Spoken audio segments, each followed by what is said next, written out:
and team play, when they rebuilt their entire team, when they got rid of Double Lift and brought in Huhi and Stixay, a lot of their success was due to how well these guys worked with the rest of the team, and that's what brought them success at MSI.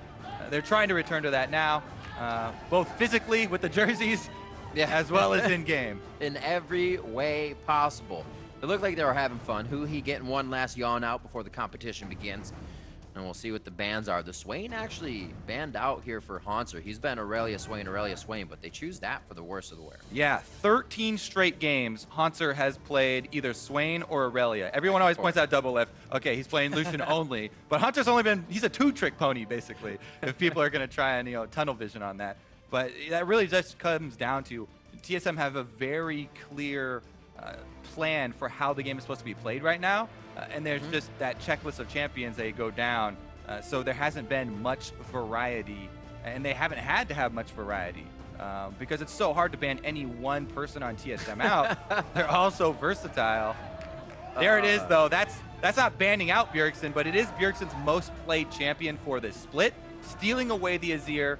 It's something that Huhi has put a bunch of work on. He has trained very hard after he had some highlight blooper plays at MSI. Yeah. He took that upon himself. He's trained with the champion very much, and he feels very confident in it, and the rest of the team are backing him up with it. Just a few of those all Emperor Divide misses, but those are calibrating. That's the thing, though. Like, it sticks in people's minds. Smithy there, the guy on camera as well, has had the same thing happen. You know, you can't let the community perception get in your mind. You can't let one mistake deter you from playing a champion. You got to get back up on that horse or back up on that Emperor and go right back versus Bjergsen, which is the stiffest competition in the mid lane. So this will not be a light game to play that assassin. Plus, Svenskeren on the other side, if we jump over TSM side, early draft here for the Elise, one of the most high pressure junglers, especially for attacking mid lane, because there's so many angles you can cocoon from and repel into the lane. We see that combined with the Sivir comp already. We'll see how TSM rounds that out.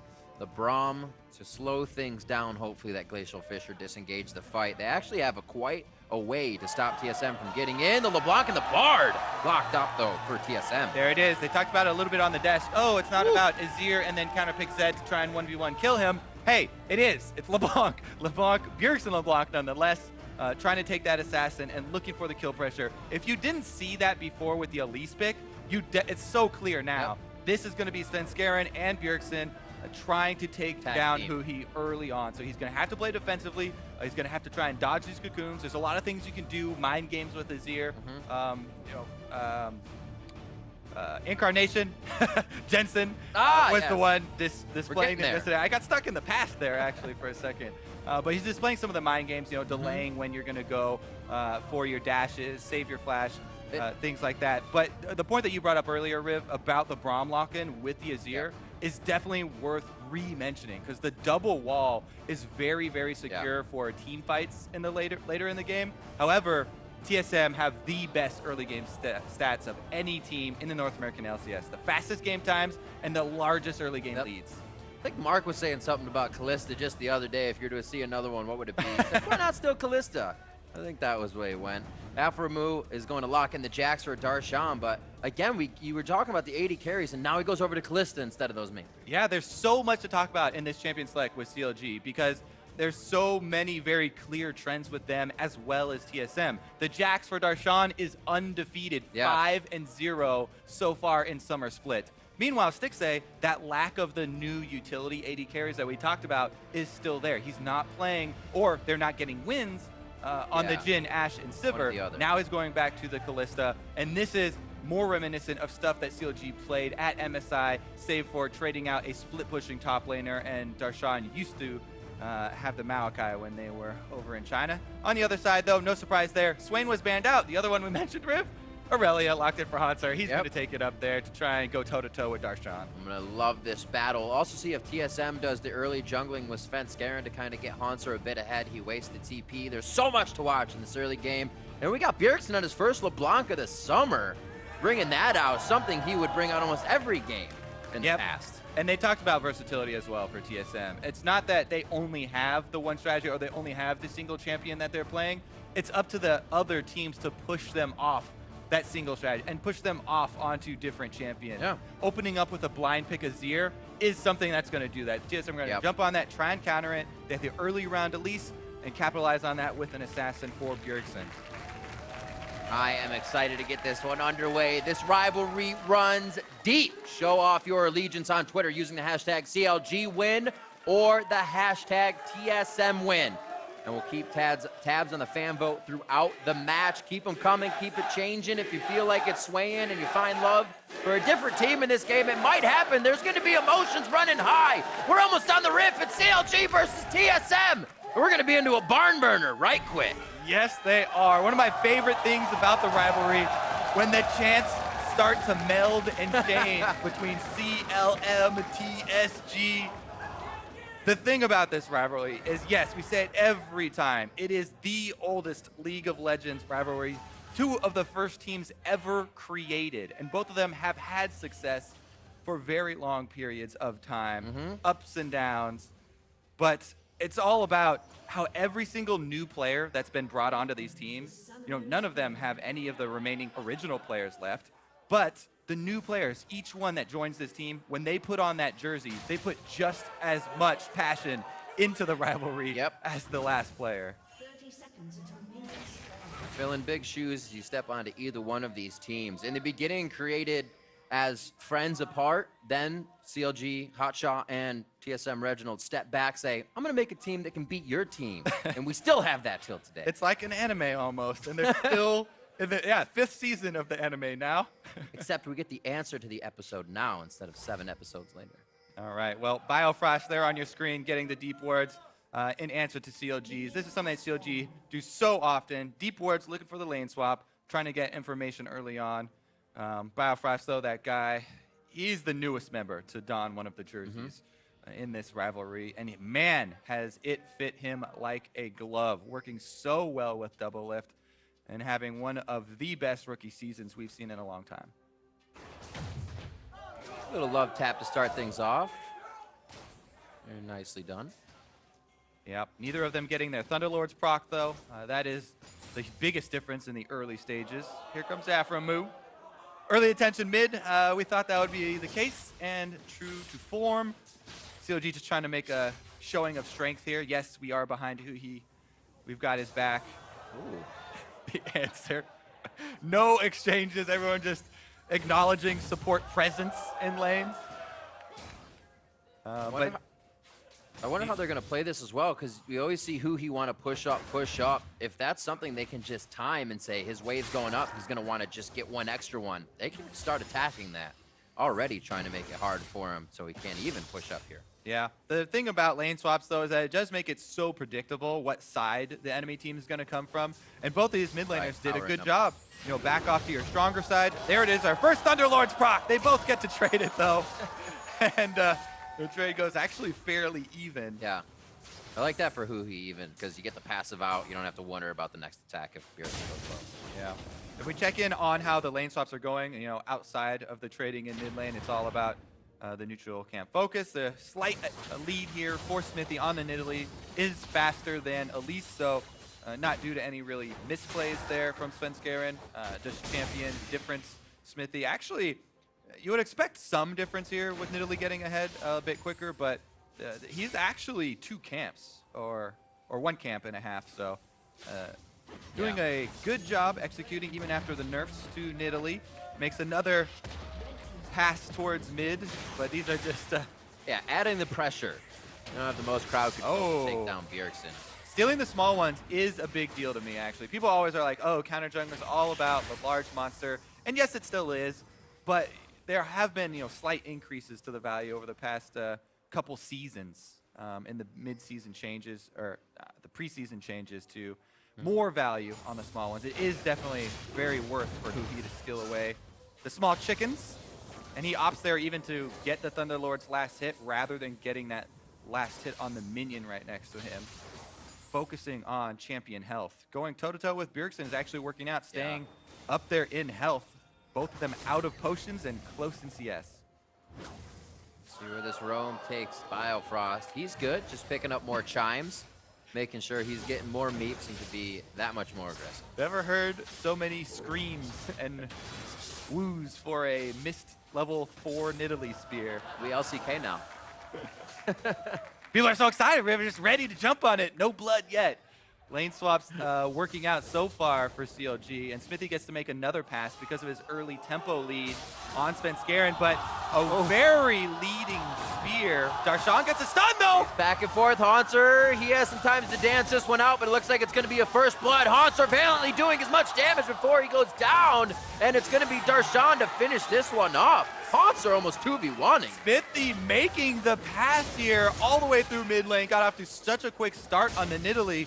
Svenskeren was back in base purchasing, and he makes the drop down there on the long lane of Haunter. A bit greedy, no vision, not respecting Smithy at all. Can Smithy actually get out here? A bit of greed for him. Oh, wait, he's gonna go. Oh, the repel. He's only got a Smithy or Darshan to go to, and Darshan couldn't close the gap. He would have had to quickly think to leap onto Smithy, but it was all too scary in the end. Anyway. If he had gone on Smithy, you have to get that kill, because if you go on Smithy, you're for sure dead. And it was very risky. I don't know if he would have been able to get the kill. At best, it would have been a 1-for-1 trade. So he aborts mission, ends up burning his flash, and TSM need to regroup, because that looks like a little bit of chaos for TSM early on after the unexpected first blood on Haunter. Remember yesterday, Haunter was camped. You know, there's a lot of pressure put on him, and CLG looking like they want to repeat, given the circumstances there of him presenting an overextended Aurelia. Darshan getting first blood is one of the worst things for TSM, and plays right into the strategy that CLG love, that 1-through run that you know and associate with them. Absolutely.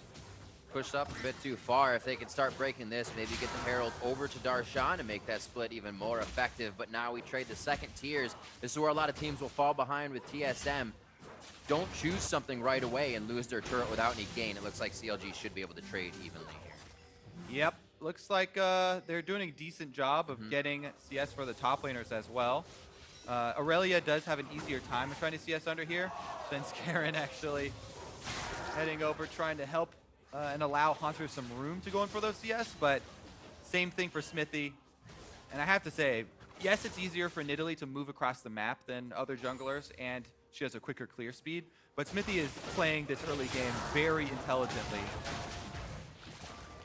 Nice little attack there by Styx. They actually pulled the turret tether, so it didn't hit Afro Mu.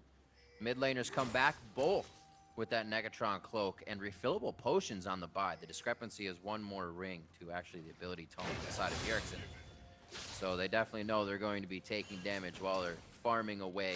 Junglers helping the side lanes. Like you said, things are a little bit more predictable here in the lane swap. So Buki and Bjergsen know they can kind of go toe-to-toe every so often. 59 to 58 in CS there. Practically even, but that gold lead to Counter Logic Gaming of 1,000 in the beginning. Plus their sweet, sweet cannon minion and a couple extra range for Bjergsen to pick up. So he'll have a very, very small lead, but both of them have been able to get that Negatron breakpoint, which is what you want early on in most of these mid lane trades, so that you don't run the risk of getting 100%. And both of them still have all summoners as well. Remember, this is a teleport LeBlanc, which is a fairly recent thing. That's become extremely common, but it is gonna. He's Aphromu there. What you hope for, you know, your highest percentage of success is that you just force the smite. You know, kind of a panic move or something from TSM, so they can't give the move up over. Best case scenario is obviously that you steal it, but pretty close. No cigar there for Aphromu. Much like Graves, he's going to now head down into the bottom lane with Smithy as well. It looks like they might actually decide to try and control the Scuttle Crab first and just do some baiting here with the pink wards.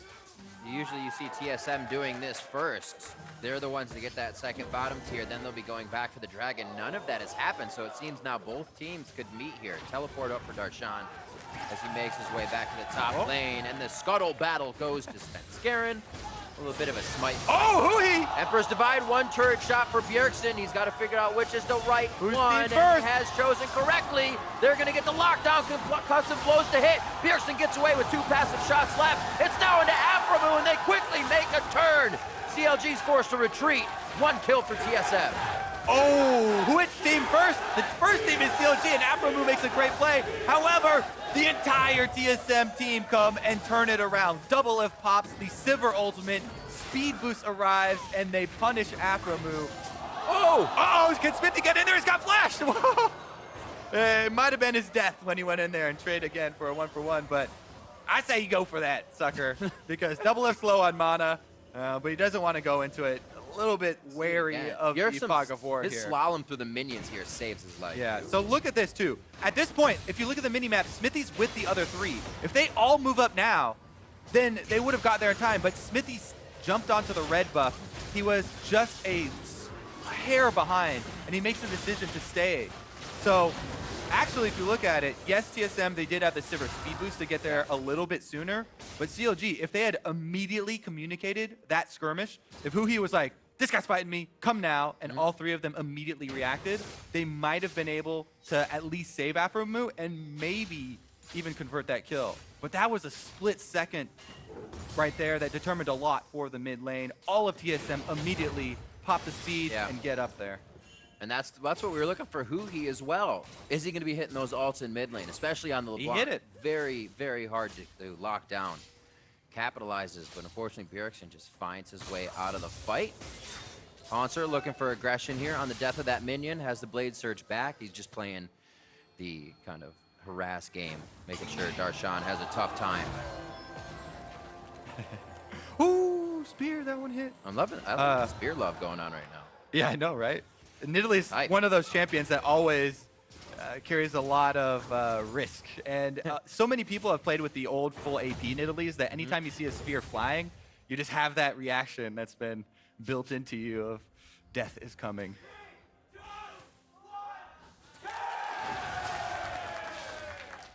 That ward will not evolve. No. But man, yeah, I have to say that one little difference there was, you know, TSM actually coming out ahead in team play, team focus, with them immediately reacting to some aggression. Obviously, the aggressor was Bjergsen, so maybe it allows Bjergsen the comfort of being able to make the call and tell them, hey, I'm going to do this, I'm going to start this fight. And it has to be a little bit more reactionary for CLG, and they have to see the confrontation and then make the choice to come up. But yeah, up until that point, you know, Smithy was everywhere exactly that CLG needed him, and that's a big reason why they had the early lead before. But made the choice to stay on red. Not quite sure if they could capitalize. Check back in with this 1v1 though, Riv. Whoa, Transcendent Blades, that's Haunter's healing a bit. Equilibrium comes in, he tries to get more Transcendent with the lockdown on Darshan, so no more damage comes through. What an outplay from Haunter and a leave for Bjergsen's kill. Another coordinated team play, communication there with TSM, calling in Bjergsen. Darshan doesn't want to flash over to try and answer. He was a bit lower already. Not quite sure if he could have gotten it by answering the flash or if there was maybe a couple seconds left on it, but I think the option was there. Anyways, great outplay there from TSM. They used that teleport pointed out from LeBlanc and grab another kill for themselves, evening up the gold. They've made up for the early CLG lead. However, CLG, remember they built their comp around this late game Azir. Braum has an extra wall, and Stixxay is going to be able to have a lot of room to work with. That Azir provides a lot of zoning for both of them. Biofrost saying, I see you. Miracle steal here from Biofrost. That would be the only way. He went for the early. It was like, maybe they're going to try and combo it early. That's what he was thinking. Yep. Because you know that if they wait till it's low, he can easily just wait till it's in smite range. And there's no way support Bard can put out that much damage. The one way that you do get that steal is if Smithy tries to combo with other abilities, doesn't hit it at smite range, and then you snag it because he miscalculated, but not the case. So let's take a look here. Darshan does have flash from the very beginning of this. Okay, so that's not going to be the one. But he's winning up until now. Turns it with the stun, which is how Aurelia fights go. And then, yeah, he was only one hit away from dying again, so that was just a good play there from Haunter. And after further review, I think that's good that Darshan saved his flash in that scenario, and just he was resigned to his death because he had been fully committed. Haunter pulled off the bait, and it was fully taken. Look at that. I Darshan says, think they miscounted. won't Think fool words me are 4, again. guys. You got to start from 4, not 3.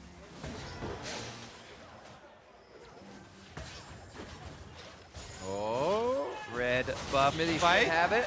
No, he does not. That goes over to Svenskeren. So now TSM says you're going to grab dragons. We're going to get in your face a little bit and try to take away your jungle. And this has been sort of classic TSM for the summer split here, moving in for those red buff steals. Svenskeren's been empowered by the success of his laners, and TSM have used this all split long, pressing up, you know, trying to get this ward line that you see here, first line of wards, and then going in for the buff steals, trying to force their opponents to collapse into their own jungle. And it does work there. They're able to come away with the steal, even without a giant gold lead or tempo lead here from TSM. Able to pull off the same play. Blue going to be handed off to Bjergsen at this moment as well. See if he can try and create something in that mid lane. He did get kill credit, remember, from the earlier skirmish. So even though they're close in CS, Bjergsen does have the completed Morellonomicon. All right, looks like we could actually get some cross-map action. I don't think we're going to see Xmithy and Afro take that fight down bottom, but this top lane fight, Haunter then stands toe-to-toe this time, and he actually gets the victory by himself. He's going to have a solo lane of experience now, catapult himself in CS in the bot lane. They don't have to act on any. Yep, that is going to go from bad to worse for CLG, because this matchup is very much that race to Trinity Force. Now Haunter is going to get his first. Darshan on that back would have wanted to be able to have combine costs, but he only has the 3 parts. And you gain so much efficiency and stats when you actually get to combine the entire item that it's a huge break point, not to mention the level lead for Haunter now, not to mention the CS lead that he's going to have. Darshan going to save his teleport. There's Looks a big like minion it. wave. He's not going to use it to get up there.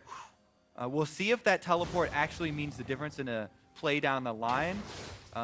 Because that's a huge double minion wave up at the top turret that he's going to lose out on right now. He got 2 of those minions. Yeah, and Haunter is 2 levels completely above him at the moment. Darshan cannot take any more of those fights.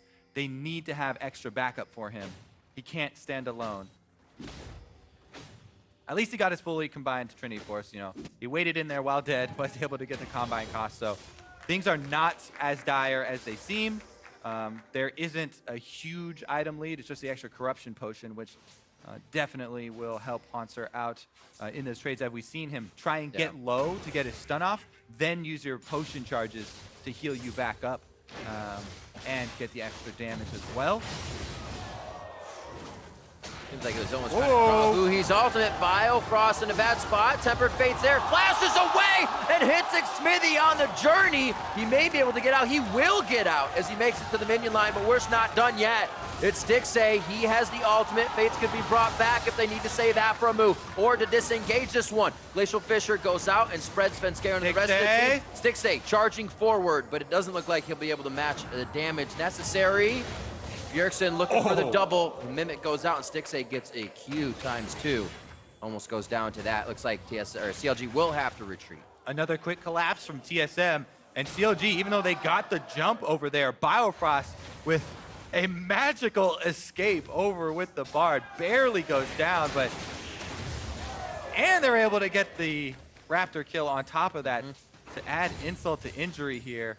Svenskeren still keeping up that counter jungling, and look at this. Even though the Nidalee got off to such a great start, Svenskeren's now ahead in levels. He's been able to catch up. TSM turning this one back around, play by play. All about the teamwork for them as well. And the next target is Darshan, sending everybody up here for him. Oh no. That TP's down too, so he's got a long walk to wherever he goes. Xmithy tries to right the wrong and puts himself in a bad spot. Now TSM get 2 and top turret. It's one of those games where you start to feel like TSM have more members than CLG playing the game. It almost seems like that, doesn't it? But it's because of the teamwork. Coordinated plays back to back from TSM. CLG now on the chase though. Double lift gets hit. It's gonna be a stop back. Cosmic Binding, not really up since they just used it at the turret. Double lift puts the spell shield on. Can he be taken down? He finds the brush denial. Takes him down. Throws the Q out. The kill over to Biofrost, who he now has walked into a bad spot. Does he want to stay here? And he actually is going to shift out of this one. Top lane being pushed by Svenskeren and Hanzo right now, so they get 2 turrets for their trouble in the bot lane. Perfectly played by Doublelift. They sit around, they first exhaust Stixay. He waits out the exhaust. 1 stack away from Braum passive hitting is very easy to see, so Doublelift can get the easy spell shield. Let's take a look at this though. So he knows they're coming through. They're waiting for Stixay, immediate exhaust. Then, right as the passive is about to proc, he sees it coming, flashes into the brush is the big part though, because there's no vision for CLG. Stixay can't get his last auto. Doublelift gets the kill. The collapse is first here again from TSM as Bjergsen gets down there, and Huhi can't clean anything up because everyone else was dead already. Got him. Things looking up for CLG. There you go. The Scuttle Crab win. I'll hit the dragon. Make it do damage. Monster leaving that top lane. Looks like they actually want to get down the last bit of defense here in the mid lane with him having that focus right now. Top wave is somewhat pushing for CLG, so they can actually let that just build up and be nice. It looks like it actually might be a little love for Infernal here. The resulting fight may actually mean either team's mid turret. It is the best snowballing Drake. Perfect for TSM at this moment to tack onto their gold lead. Now their offensive builds are going to mean that much more. They even have 4 offensive builds here. So Infernal means even more for this snowball than usual.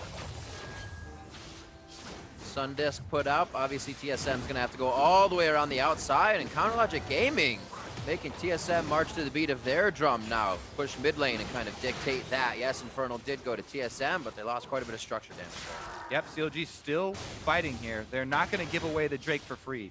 They take back the mid turret. 1 objective for 1, trying to make it 2 here. Another double sigil coming from Bjergsen. 3-man, there are definitely killable targets as they pop out. The boomerang and distortion combo coming in absolutely takes down Aphromoo right away. They still have a chance to follow here.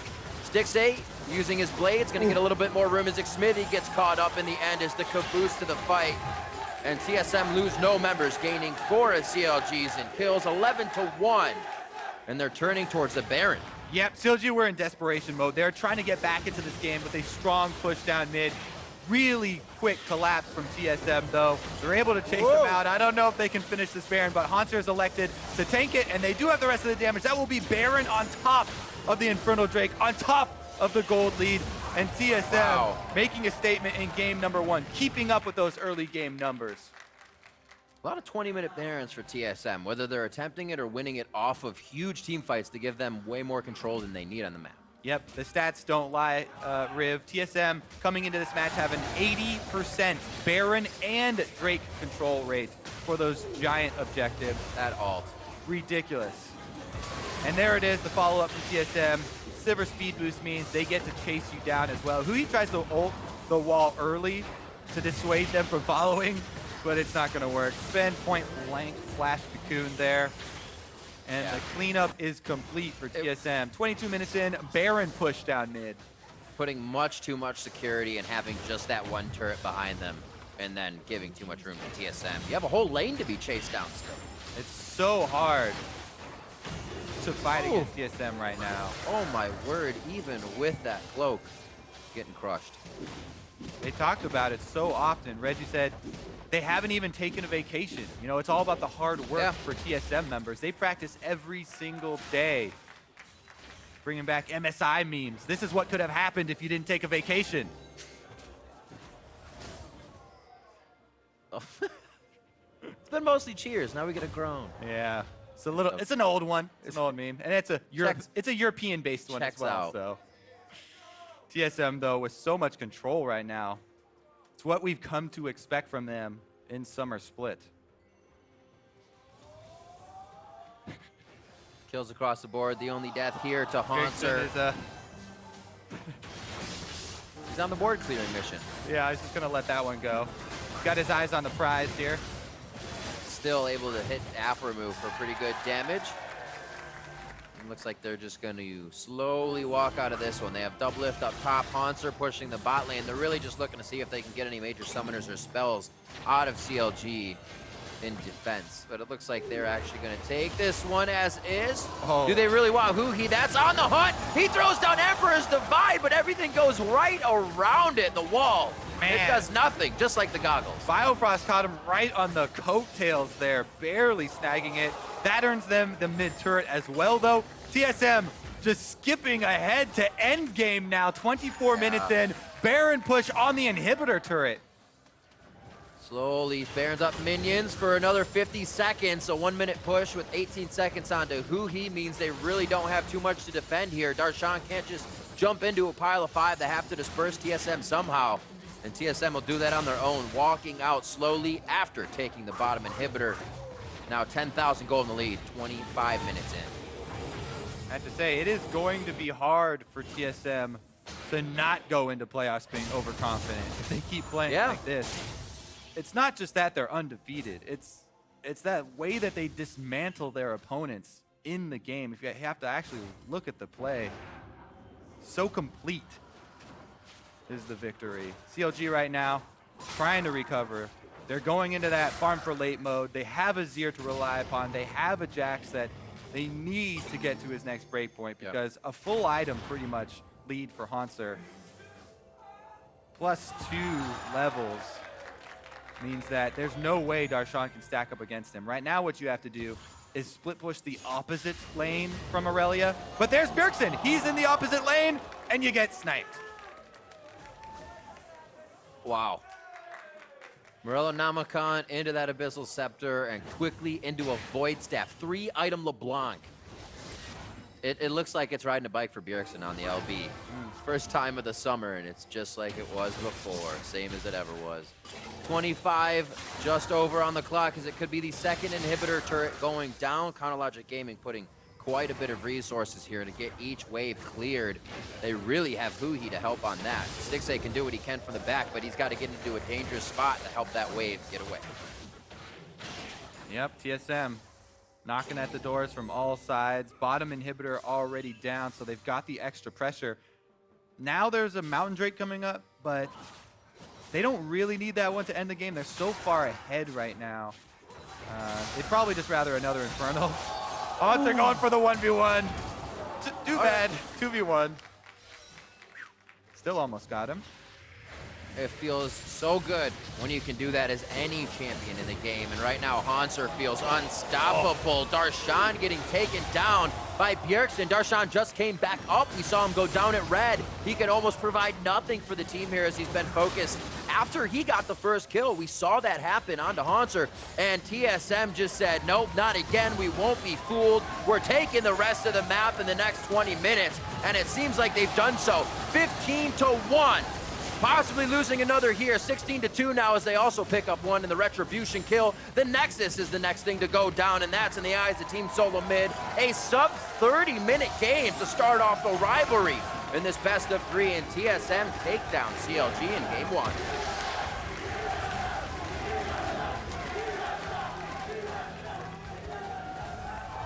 My goodness. Statement game. An impressive victory there for TSM. And CLG, they